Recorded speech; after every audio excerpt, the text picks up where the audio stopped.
mas diz que ama. Eu amo meu filho, mas a atitude não testifica disso. O pai diz que ama o filho, e aí para no bar, gasta todo o dinheiro do sustento dos filhos com bebida.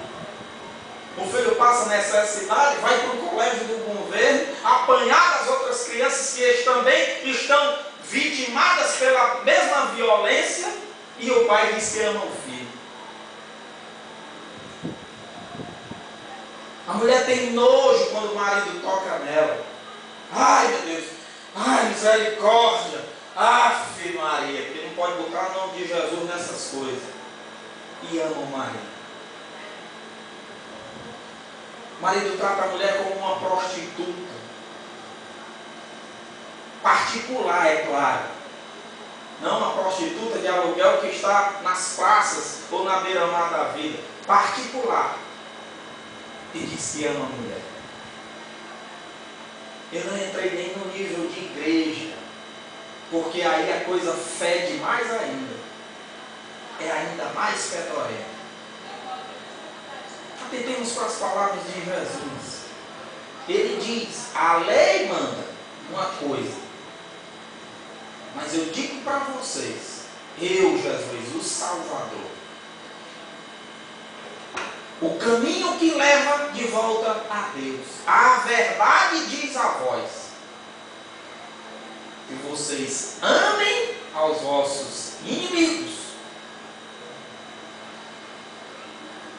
que vocês falem bem daqueles que falam mal de vocês, que vocês orem pedindo as bênçãos de Deus para aqueles que vos maltratam e vos perseguem. Aquilo que a gente falou aqui já estava sendo difícil no nível familiar. Nós estávamos falando de esposa, de pai e de filho. Esposo, esposa, pai, filho, irmão e irmã. Já é difícil. Tem irmãos que não se entendem. Tem marido e mulher que não conseguem passar um dia, um único dia, de ternura, de amor, de paz. Marido e mulher. Tem pai que não consegue passar um único dia sem violentar o filho. E o marido ainda não é o inimigo. E a esposa ainda não é o inimigo. E o filho ainda não é o inimigo. E o irmão ainda não é o inimigo.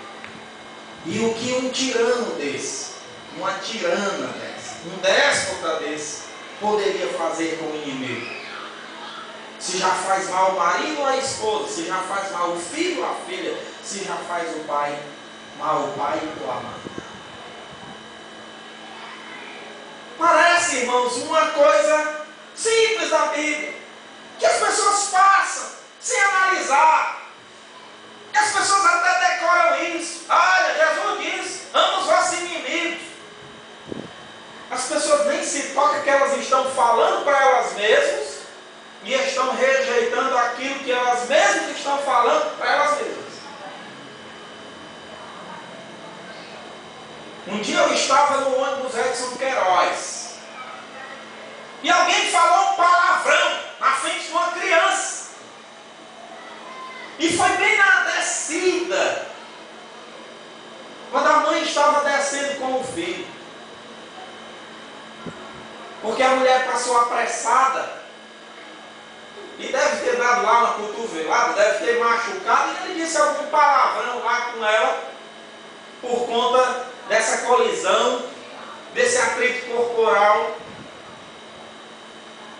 E aí a mãe, cega, como está cego a maioria dos homens, dos seres humanos, das mulheres, ela disse, filho não sei quem, não sei o que, irmão. Ela disse 30 segundos de palavrão intenso. Você não está vendo que tem uma criança aqui? Como é que você diz palavrão na frente de uma criança? Já tinha dito 40 vezes mais os palavrões que a pessoa disse. E não é isso que as pessoas estão falando? Estão fazendo? Brigando com os outros por aquilo que eles fazem. Só que Jesus percebe isso, irmão.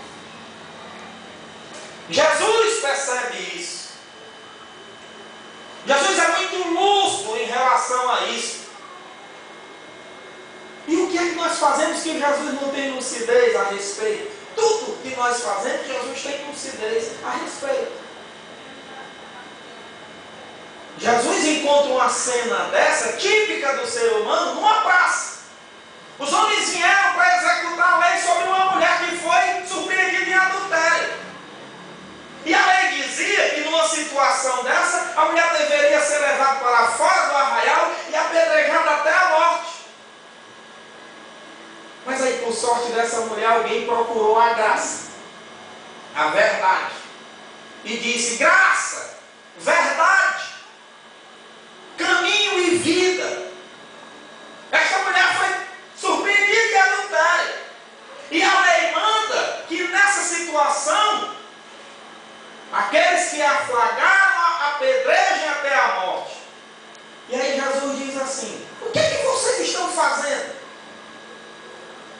Onde é que vocês estão em situação melhor do que ela? Quem foi que disse que o pecado de vocês não é igual ao dela, semelhante ao dela, passivo de condenação igual ao dela? Porque o ser humano, irmãos, ele é doido para vitimar. Mas ele não gosta de ser vitimado. Ele gosta de acusar. Mas ele não gosta de ser acusado. Ele enxerga o defeito dos outros, mas ele não enxerga os seus.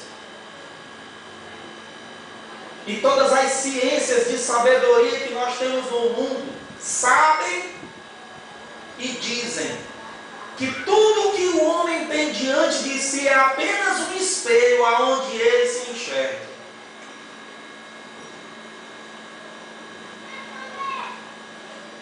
O que é que Jesus falou a respeito desse espelho? Ele disse: se os teus olhos são maus, então todo o teu ser está em trevas.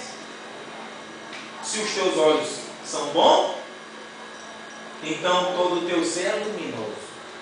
O que é que Tito diz? Tudo é puro para os que são puros. O que é isso quer dizer? As duas afirmações é que eu estou diante de um espelho. Se os meus olhos são bons, mesmo que eu esteja vendo algo mal, o meu ser está luminoso e eu só consigo enxergar a luz. O que é que a segunda afirmação diz? Se eu sou puro, então aquilo que eu vejo, mesmo que seja impuro, não pode